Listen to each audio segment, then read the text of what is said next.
The first Industria came out all the way back in 2021, and while I liked it at the time, it always felt like developer Bleakmill may have bitten off more than they could chew. 5 years later, we now have a sequel, and many of the same issues that plagued the original continue to be a problem in Industria 2.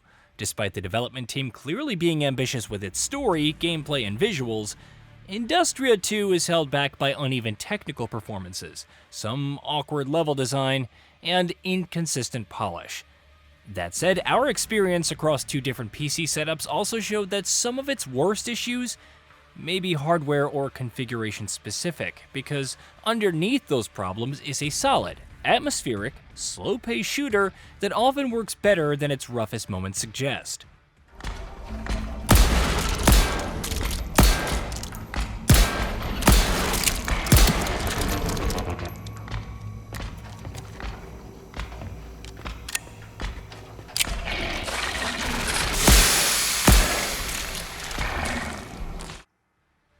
It is worth noting that our technical experience with Industria 2 varied quite a bit between two different PC setups. One AMD-based setup, which included a Ryzen 7 7800 XT 3D CPU, 32GB of DDR5 6000 RAM, and a Radeon RX 7800 XT GPU. The experience of playing Industria 2 started on a frustrating note. After some time spent on shader compilation, the DirectX 12 version of Industria 2 seems to have trouble understanding some of the graphic settings I chose. Among other things, despite the fact that I manually set the in-game resolution to be my monitor's native one, 2560 by 1440, the game itself refuses to go beyond 1920 by 1080. Stranger still, there doesn't seem to be any way for players with AMD graphics cards to disable frame generation. While the feature seems to be baked into the toggles for FSR, Nvidia users, on the other hand, can find a separate setting to enable or disable frame generation. This has also meant that when playing the DirectX 12 version of Industria 2, which supports full ray tracing, I also have to deal with input lag thanks to the frame generation, making the gameplay experience as a whole feel a lot more sluggish than it should. With Steam's overlay helpfully telling me that I was maintaining around 150 FPS with frame generation, an option to disable it while still getting over 60 FPS would have been my preferred way of experiencing the first-person horror adventure game. This ultimately led me to play the DirectX 11 version of Industria 2, which is referred to by the studio as its performance mode. Speaking of performance, I was able to maintain stable frame rates regardless of whether I was playing the DirectX 12 ray tracing version or the DirectX 11 performance mode version. The former, as I mentioned, was running at around 150 FPS with frame generation, which would put its true frame rate at around 70, while the latter basically ran at between 80 and 100 FPS throughout.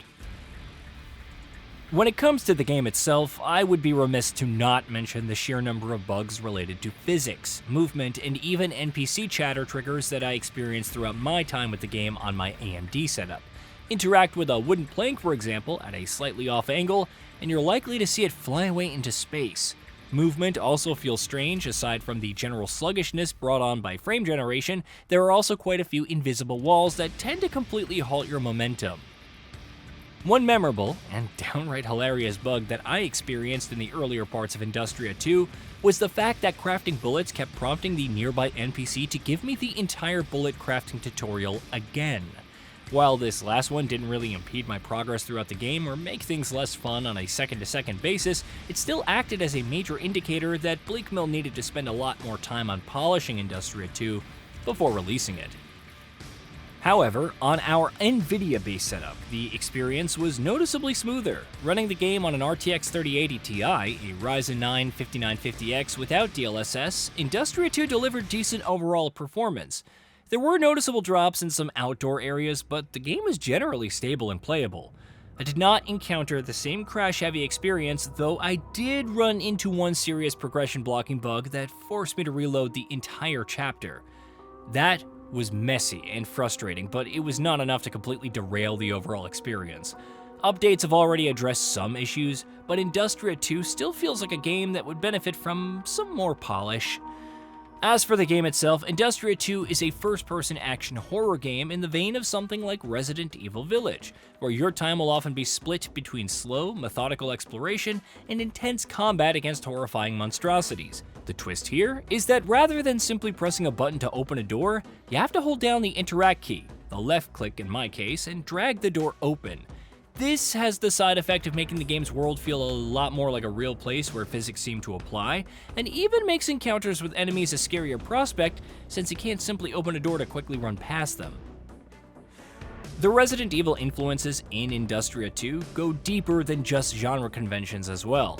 Aside from concepts like scarcity of ammo and limited inventory space, there's also a crafting system that encourages you to take your time in exploring the world behind you. Interestingly, the crafting system also led to me never having to worry about my ammo counts, since I always had enough to simply craft more bullets. Speaking of which, the arsenal in Industria 2 isn't particularly interesting, but it does offer the kind of power curve that you would expect, starting you off with an axe before giving you a pistol, a shotgun, and more. Once you get past its rough edges, Industria 2 can often be quite fun. The title does a great job of setting up tense moments where you often have to make split-second decisions about whether you should sneak past the hostile robots or simply take them out, and you'll often have to juggle this with solving some nearby puzzles.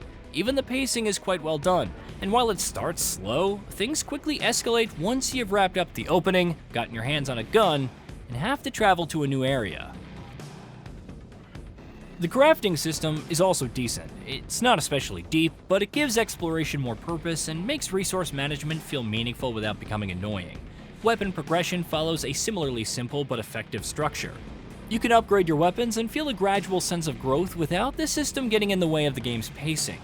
Enemy variety is decent as well, with enough different threats to keep encounters from becoming completely repetitive. The AI could definitely be sharper, and enemies do not always react as intelligently as they should, but it works within the game's slower and more deliberate structure. Visually, Industria 2 is one of its stronger areas. The art style gives the game a strong identity, and its industrial environments, strange machinery, and unsettling atmosphere do a lot of the heavy lifting.